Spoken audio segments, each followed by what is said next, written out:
Bonjour et bienvenue dans cette Minute Retail de la 47e semaine de l'année. Aujourd'hui, les profits plantureux des commerçants indépendants, Leclerc en tête.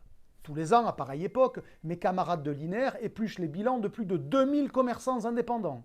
Les réseaux de coopératives, Leclerc, Intermarché et Système U, mais également les franchisés, ceux de Carrefour par exemple. Cette année encore, un grand gagnant, Leclerc.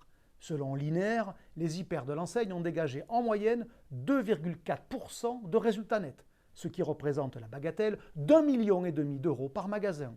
Il n'en faudra pas davantage pour réveiller les procureurs habituels de l'enseigne.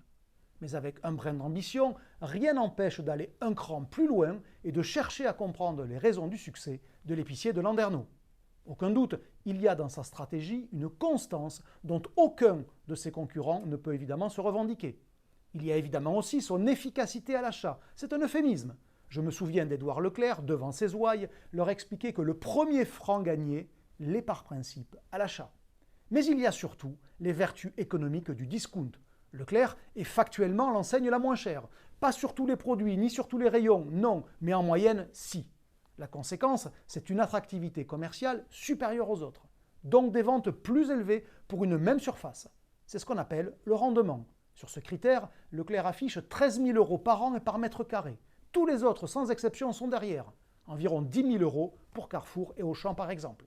Leclerc écrase donc davantage ses charges, peut pratiquer des marges plus faibles, donc vendre moins cher, donc vendre plus. On appelle ça la vertu du discount. Le moins cher est souvent le plus rentable, parce qu'il a le volume.